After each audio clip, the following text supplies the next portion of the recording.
that will draft um, the claims and all that. So before I go to copyright, I will say first of all, it's an exciting product, and if you are like very, very, very um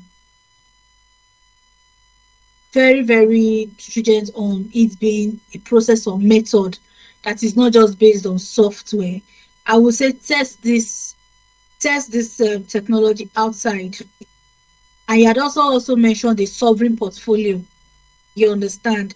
So get like a proper legal system where you can test this technology. So it will involve doing prior art searches, and that prior art searches will not just cover a country. It could maybe from You could do the prior art searches through WIPO. That's the World Intellectual Property Organization.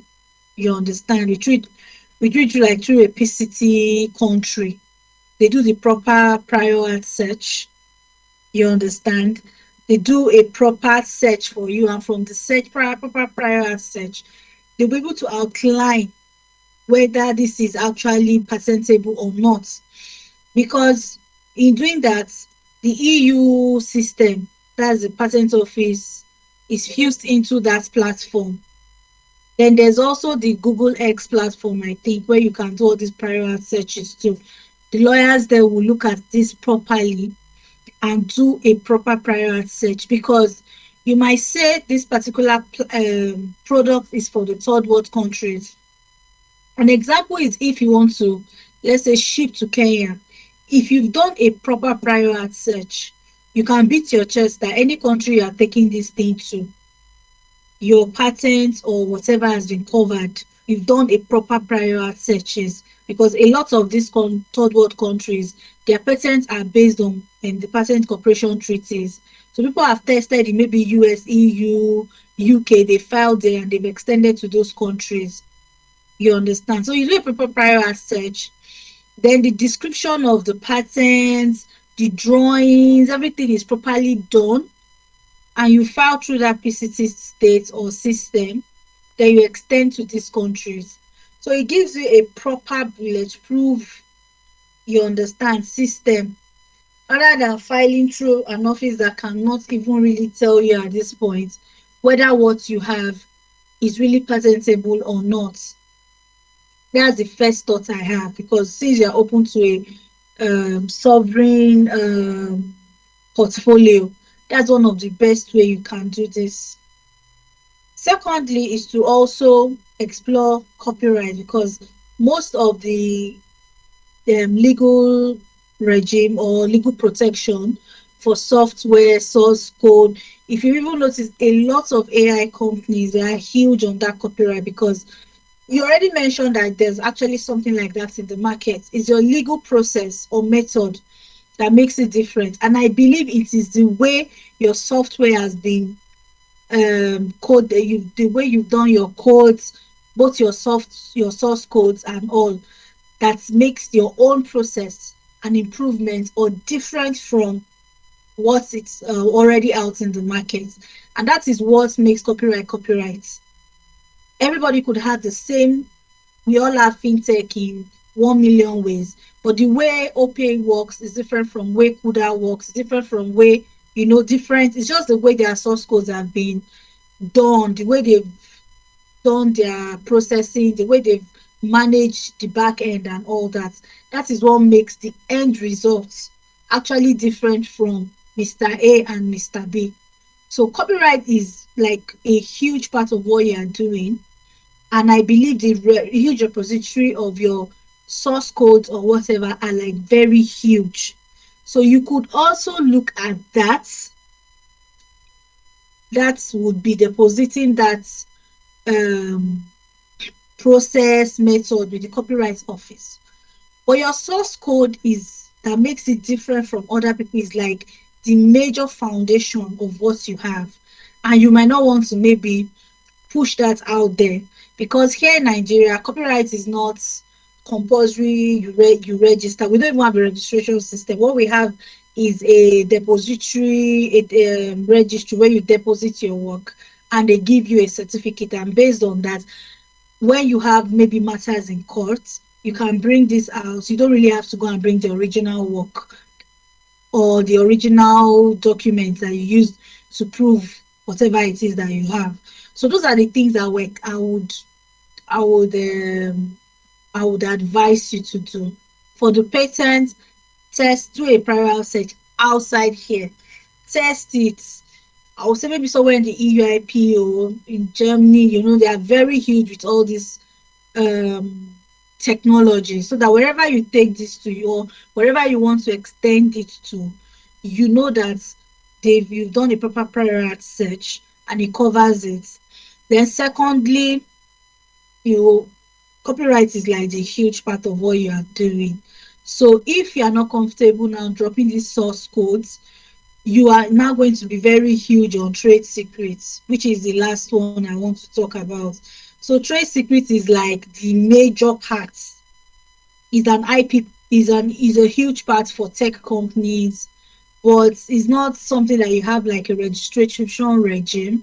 But you can now take steps to keep those particular codes and processes and methods, keep them safe. But the only issue with trade secret is the day it becomes a secret, you lose all the IP in it. But once you've taken steps, like huge steps, you take like very hard steps in keeping these particular source codes and code a secret, it makes it easier for you. So, for example, now you will now say, okay, what about third parties who want to copy us and all? And that's why I say where copyright comes in. A lot of people do fintech today. You can't say because one person is doing one particular thing, another person cannot do it. Like you said, this is version 2. There's a version 1 which is already in the market, but this is like an improvement on what version 1 is about. So what I would say in relation to that is different people can have the same thing, but the processes and method of arriving at the end results are actually different. For your names, your GIX, IntelliForge, all those ones are protected by trademarks. And once you start, or even before you ECI, before you start pushing the product out, you would have to like make sure that those names are like trademarked um in the relevant classes. So like your, if it's a software product class 9, you mentioned some will be used through through voicemail, inputs through text messages and all that, class 38, class 42 for the technology work you are doing and all. So it's just like these are like the preliminary thoughts I have going through that letter and hearing from you today. Thank you. Before I'll go back to you, I'd like to ask my colleagues, Gessie, Victoria, please let me hear your thoughts on Mr. Kalu's meeting. Thank you. Okay. Should I go on? Yes, I was asking my colleagues if they wanted to add, so you can just give us a yes. Okay. Total. Yeah, nothing extra from me. I think I'm aligned. Okay. Thank you. Victoria Ifena. Same as well. I'm aligned as well on everything you've outlined. We've said everything already. I don't have anything to add. Thank you. Okay, Mr. Kalu, over to you. Okay. Yeah, I think one of the reasons we chose to come to G Elias was because someone actually told us that you guys are strong when it comes to negotiating international deals and things like this. So we decided to approach your firm. And from what you're saying, I think I can agree with that. But then I wanted to point out something I noted. What we are building or what we've built is not just for the third world, but we're looking at bringing in inclusion because when most products go out like this, they sideline most of the third world. who definitely may not have the technological strength to be able to follow through. I think Facebook and others were able to do that, so everyone can have it. You can, even with your small phones, you can have access to Facebook and do all of that. But when it comes to the aspect of ideas, incubation, and management, it is clear, you can research on that, that the third world is totally excluded from from that business. So we didn't just build for the third world, we rather included them into the system. So that's why we decided to bring in the hybrid multimodal nature of it, so that you are not restricted by anything, by any means. And that's also why we decided to bring in the hybrid multimodal processing, so that you are also not, you know, excluded as the case used to be. So I think I would give a nod to patenting outside Nigeria, because the truth is our system is not actually built for Nigeria, but Nigeria is carried along. Our system is not actually built for Africa, but Africa is carried along. Neither is our system built for Brazil, but Brazil is carried along. So any of these places you can mention, whether the EU or whatsoever, even we try to ensure that our compliance also matches whatsoever they already have in place, whether in EU, whether in US, North America, South America, all of that, they are all included. So what I should be looking at currently right now to protect is not just my source code, but the architecture that gives birth to that source code. So our architectural flow is also one of the things that stands IntelliForge out of the many, because just like you rightly said, we know of a truth that there are already such in the out there in the market, and we decided to step in, but with something different, totally different. So back to what I said earlier on, the patenting. In fact, as you've even confirmed it right now, I'm not even interested in patenting in Nigeria again, because it's clear that they won't give me the necessary coverage that I need to make that happen.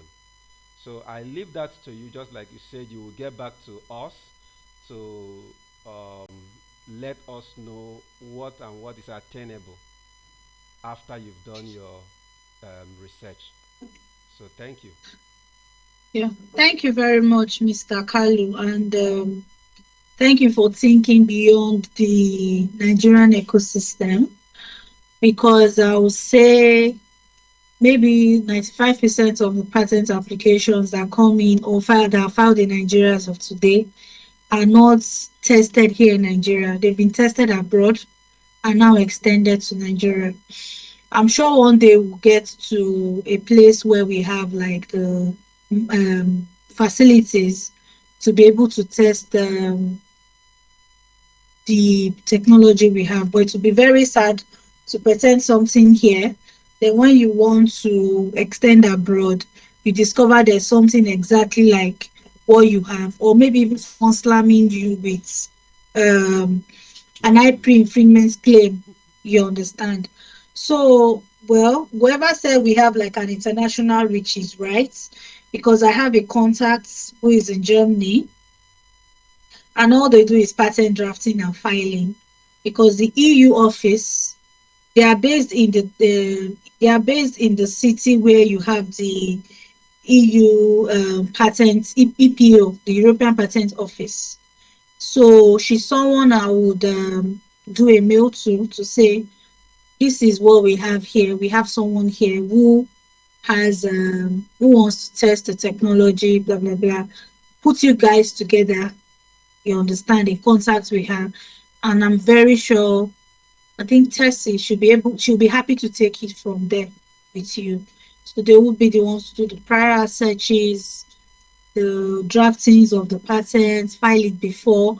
I would advise maybe when filing, you do like a European patent office filing or so, that you can either do a 12 months or 6 months. Because if you do a European patent filing, it helps you to, it covers 20, I think it covers 27 regions within the European Economic Area.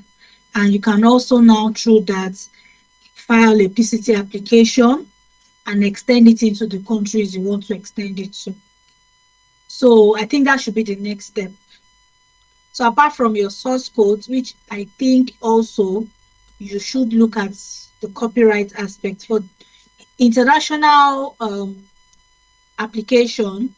Copyright doesn't really have this international broad regime like you have for your trademark and your patent. Sometimes copyrights are mostly based on each country laws. Even trademarks and patents, they're all based on country by country laws, country by country application.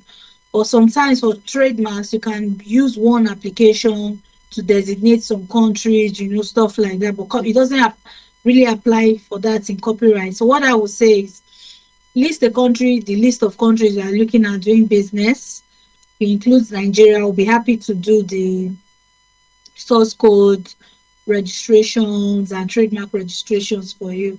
Then once you have the patent filings and all, and you want to designate within, let's say, Africa, we could look at the WAPI system, we could look at the ARIPO system, which are like sometimes cost effective for patent registrations.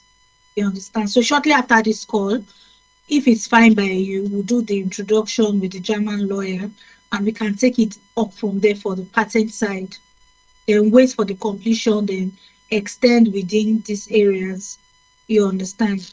Then for the trademarks and the copyrights, we'll send a mail on the next steps for that. I don't know if that is fine with you. That's okay with me. Okay. I don't know if you have any other question for, or if anybody has any other questions. I know we've kept you. It's been a very long call, but we just wanted to have like the total questions and yeah. It's okay. I'm cool with that. I want to appreciate you for your time, for your thoughtfulness, and your expertise, and all of that. It's well appreciated. Of course, we are here to work together, just like you rightly said. So, thank you. Thank you very much. Thank you for your time. All right. Thank you. All Bye right. bye.